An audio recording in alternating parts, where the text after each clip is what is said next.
caso de esta menor de 12 años que fue encontrada muerta en su domicilio incendiado en la región de Coquimbo. Se creyó en un principio de que había muerto producto de las llamas, sin embargo, después de la indagatoria de rigor se descubrió de que había recibido golpes y heridas de un arma cortopunzante. Desde ese entonces se produjo la búsqueda para determinar quién eran los culpables de este asesinato, y hoy el caso dio importantes novedades porque se detuvo a la madre de Melissa Chávez, a Mirta Ardiles, acusada precisamente de terminar con la vida de su propia hija. Vamos a tomar contacto, vamos a hablar con uno de los periodistas que estuvo muy siguiendo de cerca este caso, con Matías Rodríguez desde Coquimbo, pero antes los invito a ver una nota donde entregamos detalles de este caso que ha remecido a todo el país.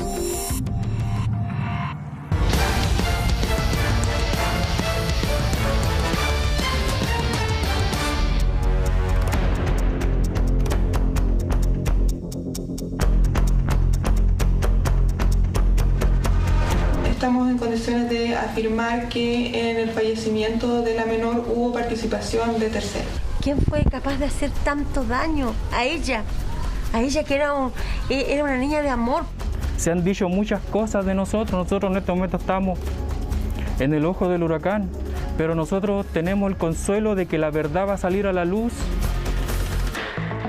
Más de 2 meses han transcurrido desde el triste deceso de Melissa Chávez Ardiles, de solo 12 años de edad, y las circunstancias de su brutal crimen que ha remecido a la ciudad de Coquimbo hoy recién empiezan a esclarecerse. Ayer martes 2 de febrero, la mamá de Melissa fue detenida por el presunto parricidio de su hija. Esto tras las pericias realizadas a las antenas telefónicas conectadas a su celular, que daban una información distinta a la de su coartada. El pasado jueves 26 de noviembre es un día que difícilmente olvidarán los vecinos de la Villa Talinay en la ciudad portuaria. Esa mañana un siniestro afectó a esta vivienda con un desenlace fatal. Una menor femenina, 12 años, producto de un incendio en el sector de su casa habitación. Estamos esperando que llegue la fiscal para que empezar los trámites juntos. Al momento del siniestro, Melissa se encontraba sola en la casa. Según la versión entregada por su familia, su padrastro, Luis Santander, había salido con su hijo menor ya que tenía un control de vacunación, mientras que su madre, Mirta Ardiles, iba camino al dentista. Las declaraciones que escuchará a continuación fueron entregadas por su misma madre, quien hoy es indicada como la principal culpable. Ese día yo entré a su dormitorio, ella estaba con su audífono y yo le dije que me acompañara. Yo le dije, levántate, floja, acompañe. Ay, no, mamá, me dijo, yo me voy a bañar y la voy a esperar porque estaba de cumpleaños ese día una compañerita de ella. En un principio se pensó que Melissa había muerto producto de la asfixia ocasionada por el humo. Sin embargo, el caso tuvo un inesperado vuelco cuando un informe del Servicio Médico Legal indicó que su causa de muerte fue un traumatismo encéfalo-craneano y fue asesinada antes del incendio.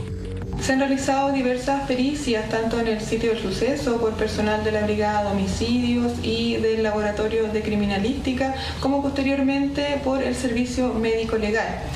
Y como conclusión de toda esta investigación, estamos en condiciones de afirmar que en el fallecimiento de la menor hubo participación de terceros. Es atroz, es algo terrible, terrible. ¿Cómo? ¿Quién fue capaz de hacer tanto daño a ella? A ella que era una niña de amor, puro amor. Si aquí hay terceras personas, esas terceras personas van a tener que pagar, porque nos hicieron un daño muy grande. Nos quitaron lo que más queríamos nosotros en esta vida, me quitaron a mi hija. El día de mañana, ¿qué le digo yo a mi hijo cuando me pregunte por Melissa? ¿Qué fue lo que ocurrió en esos 30 minutos en que Melissa estuvo sola? Supuestamente, la nueva línea investigativa apunta sus dardos a la mamá de Melissa, es decir, sería la misma Mirta quien tendría participación en el macabro hecho. 2 meses atrás, Sus palabras eran las siguientes. Yo sé que tengo responsabilidad y si mi delito es haberla dejado sola y tengo que pagar, tendré que hacerlo, pero mi hija era todo, mis hijas en general, no solamente Melissa, mis hijos en general, todo.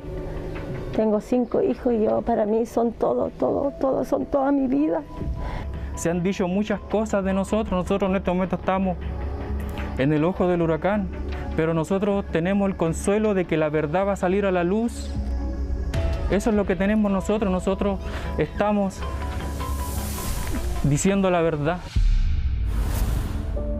En la familia reconocen que este nuevo escenario ha sido muy difícil de digerir y han recibido todo tipo de enjuiciamientos y amenazas.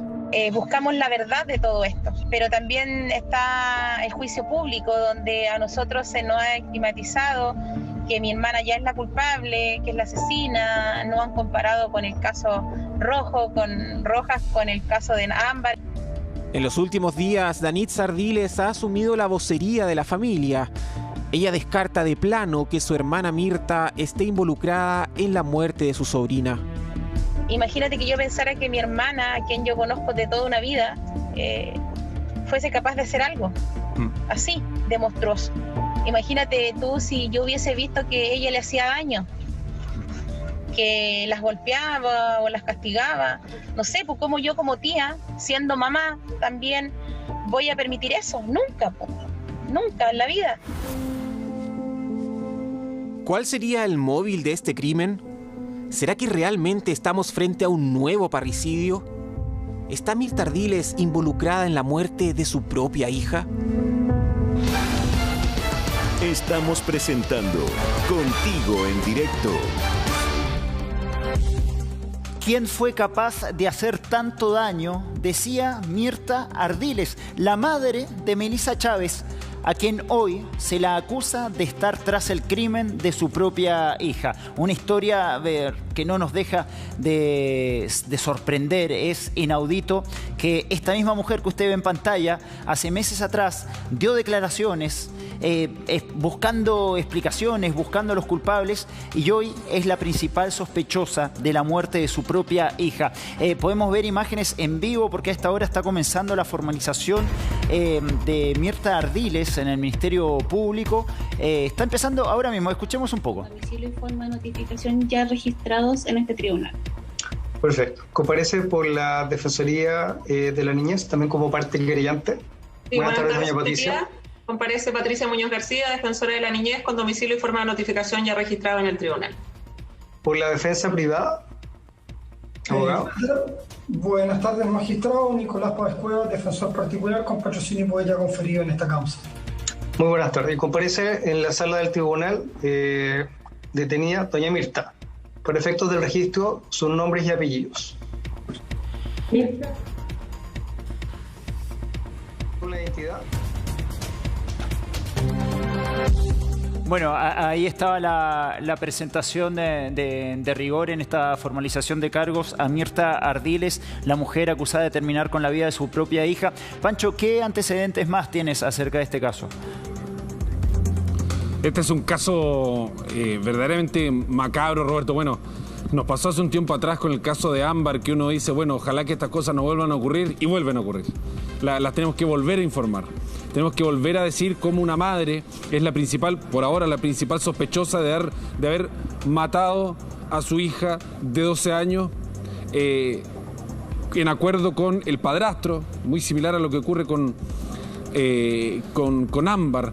Además ahí se inicia un incendio intentando encubrir este homicidio porque, claro, inicialmente se pensaba que ella se quedó sola y comenzó el incendio y lamentablemente murió a causa del incendio, pero a las pocas horas, lo decías tú, se comprobó que en efecto ella tenía una herida, una contusión severa, producto de un golpe muy fuerte o de una caída muy fuerte, y por otro lado después se comprobó que tenía múltiples heridas cortopunzantes en el tórax. Por lo tanto, a todas luces ya esto se transformaba en un homicidio. Hoy ya están siendo formalizadas Mirta Ardiles por parricidio. Tenemos que volver a ver estos antecedentes. recuerda que, y es más, acabamos de ver nosotros como hace algún tiempo atrás, dan extensa entrevista a un periodista local de La Serena, Matías, una extensa entrevista, mamá y padrastro, pidiendo justicia, exigiendo culpables. Y hoy día los culpables presuntamente son ellos, o ella por lo menos por ahora. El padrastro sigue todavía fuera de la imputación, pero en cualquier minuto pudiera ser formalizado porque hacia allá apunta la investigación. Al principio se descartó, esto es como un doble vuelco, al principio lo primero que se dijo fue el padrastro y la mamá, y después ellos lograron comprobar que en el horario entre 10 y 11:30 que ocurre este incendio, ellos habían estado en otros lados.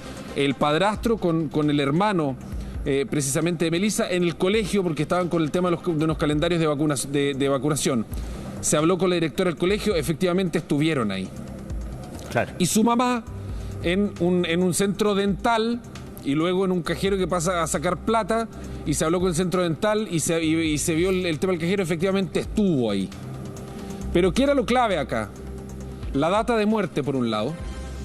¿Y por qué la data de muerte? Porque finalmente la data, y estos son antecedentes que seguro pudieran revelarse ahora en la formalización, la data de muerte, lo más probable, insisto, porque se han sabido, han trascendido informaciones, pero no son oficiales todavía, se van a oficializar ahora, es que es previa al incendio y no de algunos minutos, probablemente de la noche. Las heridas cortopunzantes, el golpe. Y muy temprano por la mañana se intenta ocultar esto. Y por otro lado, la triangulación, la georreferenciación de los teléfonos que se le pidió a ambos, que indican dónde estaban y en qué minuto, y hay horarios ahí que no cuadran perfectamente con lo que ellos relatan. Eso fue clave para que finalmente la investigación tomara este curso, diera este nuevo vuelco. Al principio dijo, ok, ellos tienen coartadas, pero ahora toma este nuevo vuelco, Pancho, y se enfocan por ahora en la madre. Dime. Pancho, bueno, justamente lo tenemos ahí en pantalla, Matías Rodríguez, él es periodista, trabaja en la región de Coquimbo. Matías, tú fuiste Sí, Matías, tú fuiste la persona que entrevistó a la mamá de Melissa cuando ella dijo, ¿quién fue capaz de hacer tanto daño? ¿Imaginaste alguna vez, Matías, que la misma persona que estabas entrevistando podía ser hoy la sospechosa del crimen de su hija? Hola Roberto, ¿cómo estás? Muy buenas tardes. La verdad, en el momento quería creer que lo que me estaban diciendo era verdad. Era muy doloroso pensar que la madre pudiera estar detrás de este ilícito. Lo cierto es que me quedé con dudas, como lo decía más temprano, después de aquella entrevista. Tengo una entrevista extensa de unos 15 minutos aproximadamente, en donde tanto la madre, Mirta Ardiles, como Luis Santander, el padrastro, dieron su testimonio de lo que había pasado aquel día. Evidentemente me quedé con algunas dudas, lo comenté con abogados conocidos, también incluso con jueces, que me decían un poco lo que decía Francisco, la importancia de la data de muerte, aunque estos estudios de data de muerte, y quizás Cristian puede dar mayor información al respecto, no dan un horario exacto, un horario preciso. No fue a las 10:32 que se produjo el fallecimiento, sino por las heridas, por el tipo de heridas y por la evolución de las heridas, se toma una consideración de cuándo podría haber fallecido, y eso creo que es el dato fundamental. Pero volviendo a la entrevista, como te decía Roberto, me quedé con algunas dudas, algunos datos que eran imprecisos, que en principio eran de una forma, luego eran de otro, como por ejemplo lo que decían respecto de la vacunación. En principio era una consulta con un psicólogo, luego era una vacunación. Finalmente después se terminó comprobando que habían ido a ver el calendario de vacunación con su hijo. Se había dicho que el niño estaba en la casa, luego no había ido con su padre. Habían muchas versiones contrapuestas, detalles quizás, pero que uno como periodista le pone el ojo. Claro. Y lo cierto es que también algo que me llamó mucho la atención de aquel día era el relato exactamente idéntico en la madre, en Mirta Ardiles, como también en el padrastro, incluso en la tía. parecía un relato aprendido, algo que también conversé con algunos especialistas en la materia, y claro, evidentemente me decían, no quiere decir, está bien, puede que uno el relato lo vaya armando y lo tenga aprendido y sea compartido por las distintas personas, algo que no quiere decir que haya una culpabilidad. Matías. Finalmente hay otros datos que son en los que ha avanzado la fiscal Jocelyn Wisner y lo que la llevan a detener a la mujer, a Mirta Ardiles, y a llevarla hoy a comparecer frente al juzgado de garantías de Coquimbo. Matías, muy breve, tengo entendido que el padrastro no está detenido. ¿Por qué la madre sí y el padrastro no?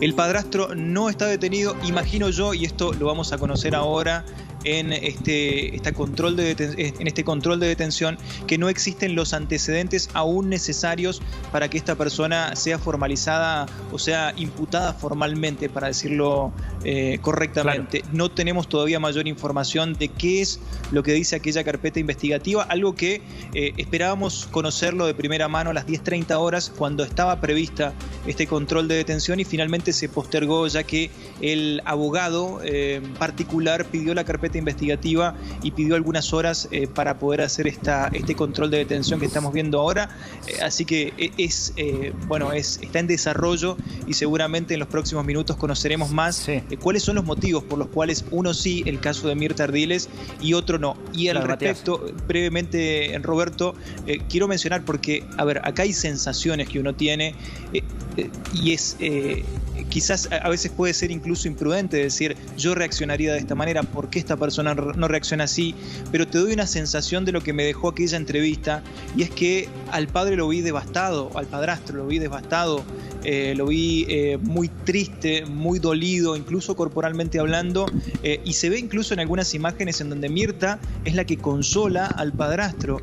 Da la sensación que la relación entre Melissa y el padrastro era mucho más estrecha que lo que era con su madre, con Mirta. Tenían una relación que ella asegura era muy cercana, sin embargo se veía cierta frialdad, por lo menos en el relato que nos contaba Mirta. Sí, bueno, justamente de eso quería preguntarle a Cristian Garrido, también lo tenemos ahí en pantalla, perito criminalista ex PDI. Cristian, este caso es muy parecido al de Ámbar a mediados del año pasado, donde finalmente su mismo entorno familiar estaba involucrado en la muerte de Ámbar. ¿Qué señales te da a ti tu instinto de policía? ¿Qué te dice a ti cuando ves declaraciones como el de esta madre que niega todo, que busca a los responsables y que finalmente ahora es ella misma sindicada como sospechosa de la muerte de su hija?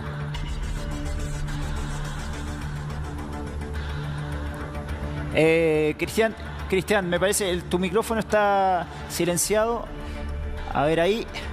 Disculpa, ahí sí. Buenas tardes a todos. Sí, nuevamente estamos hablando de un caso tremendo, un caso que está estremeciendo a nuestro país, donde una niña ha sido vulnerada de sus derechos, una niña llena de vida, ¿verdad, Melissa? Estamos desde el día 1, donde yo dije que el círculo cercano, ¿verdad?, y el entorno cercano a Melissa podía tener antecedentes clave para saber qué es lo que pasó con ella. Hubieron muchos retractores, mucha gente que me criticó, pero siempre dije como investigador, y lo dije, digamos, en forma muy responsable, que era un círculo acotado, ¿verdad? Era muy difícil que un delincuente común hubiera hecho todo lo que pasó ese día, saber el horario exacto que Melissa estuviera sola, saber por dónde ingresar, saber qué trepar. Había una puerta abierta en la casa, digamos, por la parte posterior. Eran muchos detalles, el horario, ¿verdad? Melissa estaba sola en su casa, se había generado un incendio, los bomberos llegan a las 12 del día, habían pasado 35 minutos, entonces fueron varias aristas que obviamente la Brigada de Homicidio fue atando cabos justamente con la Fiscalía. Quiero mandar un saludo por el excelente trabajo que han hecho, y no queda más nada que ir cerrando el círculo policial, y hoy día de hoy podemos ver a la madre de Melissa formalizada y no me cabe la menor duda que la investigación continúa y pueden haber más formalizados, digamos, en este caso. Sí, Cristian, bueno, por lo que dices, ya había antecedentes o indicios que podía llevar a este caso al desenlace que conocimos hoy. A la vuelta de comerciales, no se mueva porque vamos a volver con detalles de la formalización que está ocurriendo a esta hora, la formalización de Mirta Ardiles, acusada del crimen de su propia hija. Vamos y volvemos. De Mirta Ardiles, la mamá de Melissa Chávez, acusada de terminar con la vida de su propia hija en noviembre pasado, cuando los restos de su hija, el cuerpo de su hija se encontró en un incendio que afectó a su casa. En un principio se creyó que había muerto producto de las llamas, sin embargo después la autopsia dio por conclusión que había muerto por golpes y por heridas cortopunzantes, y hoy es precisamente su madre la principal sospechosa de haber cometido este delito. Se está desarrollando la formalización y Pancho Sanfurgo nos va a contar detalles de lo que está ocurriendo ahí en el Ministerio Público. Sí, detalles macabros, la verdad, de escuchar y un relato por parte de la fiscal que da a entender en cierta forma por qué no ha sido imputado el padrastro, porque hasta ahora las actuaciones de que da cuenta la fiscal hablan de una participación de la madre. No hay evidencia, no hay rastros de una participación del padre. ¿Por qué? Del padrastro. ¿Por qué? Melissa se encontraba en su litera luego del ingreso de bomberos. No hay un ocultamiento del cuerpo de la menor. Ella fallece producto de... Ella tiene un golpe muy fuerte, pero muere a causa de 11 puñaladas que le habría propinado su propia madre, 2 de ellas en la cabeza y que, claro, atravesaron la zona del cráneo y el cerebro, que son las que finalmente le cuestan la vida. Detalles terribles, espeluznantes de escuchar. Vayamos a saber por qué esta madre toma esta determinación. Hay varias teorías, digamos, que van a empezar a investigarse ahora, o varias aristas que van a investigarse ahora. El padrastro, por ejemplo, en el año 2010 hay una denuncia presentada en contra de Santander por abuso en contra precisamente de Melissa, que en esa época tenía 2 años. Una investigación que no llegó a tribunales, que murió en el Ministerio Público y finalmente fue cerrada. No se imputó ningún cargo ni ninguna culpabilidad, presumimos nosotros, por la falta de antecedentes. Pero algo queda ahí. Esto provocó un quiebre entre Mirta y Luis durante un buen tiempo. Entonces esos elementos, más allá de que no hay cargos legales, no hay imputaciones legales, van a ser tomados en cuenta a la hora de investigar de por qué esta madre, de la nada, atenta contra la vida y mata a su hija, presuntamente mata a su hija de 12 años. ¿Cuáles fueron los hechos? ¿Por qué llega a cometer este horrendo crimen? Eso es lo que hay que investigar ahora. Y todavía resta por investigar si es que actuó sola, que por el relato fiscal que la fiscal hace ahora, a la luz de las pruebas que tiene ahora también, porque esto es seguramente pudieran aparecer más pruebas, habría actuado sola. Falta todavía, falta por investigar. Vamos a ver qué otro vuelco tiene este caso, que ya de por sí es terrible. Sí, es terrible porque ya es de no creer que una madre termine con la vida de su hija, y si a eso le sumamos que Melissa murió de 11 puñaladas, es realmente una tragedia la que se vivió en ese hogar ese día. Le quiero preguntar a Cristian Garrido, que está ahí con nosotros. ¿Te llama la atención, Cristian, el hecho, un caso como este? Porque, como decíamos, 11 puñaladas es algo que de una violencia inaudita, tratándose más encima de su propia hija. Es un caso terrible que yo creo que a cualquier padre o madre que nos está viendo en estos momentos se siente afectado, uno, aunque sea policía, es algo terrible. hay que ver la premeditación, la alevosía, ¿verdad? Si esto fue planeado. Y yo quiero tomar las mismas palabras que ella tomó cuando la entrevistó Matías, que el máximo rigor de la justicia para el asesino de su hija. Ella lo pidió y así va a ser. Ya no me cabe la menor duda que va a quedar en prisión preventiva y va a ser el máximo. La justicia se va a encargar, la fiscalía, de darle el máximo de las penalidades. Lo vimos en el caso Ámbar, también cuando se entrevistó a Bustamante, cuando se entrevistó a la madre. Ellas relatan, ellas eran muy buenas niñas. ¿Quién le hizo esto? ¿Quién puede haber hecho esto? Es algo estremecedor que ha ocurrido en nuestro país, lo vimos en el caso Ámbar, en el caso de Melissa, en el caso de los hermanos Rojos, y realmente me siento muy afectado. Cristian, ¿qué patología puede tener una persona que llega a hacer esto? Yo creo que no hay, mira, yo creo que ellos actuaron, ella actuó, que es la única acusada en estos momentos, yo creo que actuó consciente de lo que hacía, no creo que haya una enfermedad mental detrás. Lo que sí vamos a encontrar en este caso, ¿verdad? Yo creo que a medida que vaya ocurriendo, yo creo que vamos a encontrar de que Melissa no es la primera vulneración que ella tuvo ahora a sus 12 años, sino que nos vamos a encontrar con una historia estremecedora partiendo desde su infancia. Queda investigación, como dije, pueden haber más formalizaciones y pueden haber más detenciones, ¿verdad? Y recordemos que también hay tratar de ocultar el crimen, ¿verdad? Hay un principio de incendio que se hace, entonces son todas agravantes para el máximo de la pena que para la ley, que en el caso de parricidio. Sí, y un caso muy parecido al de Ámbar del que fuimos testigos a mediados del año pasado. Ahí tenemos a Matías Rodríguez, él es el periodista que precisamente dio con la madre, la entrevistó en esta entrevista donde la madre se hacía la pregunta de quién fue capaz de hacer tanto daño. Y sin duda a mí me llama la atención de que la madre haya elegido un medio de comunicación para dar a conocer su versión y no haya dado a conocer su versión a todos los canales, por ejemplo, de televisión. Eso se lo vamos a preguntar de inmediato a Matías, pero antes escuchemos lo que fue esa entrevista, la de la madre, la de Mirta Ardiles en diciembre del año pasado. Ese día yo entré a su dormitorio, ella estaba con su audífono. Y yo le dije que me acompañara, yo le dije, levántate, floja, acompáñame. Ay, no, mamá, me dijo, yo me voy a bañar y la voy a esperar porque estaba de cumpleaños ese día una compañerita de ella. Es atroz, es algo terrible, terrible. ¿Cómo?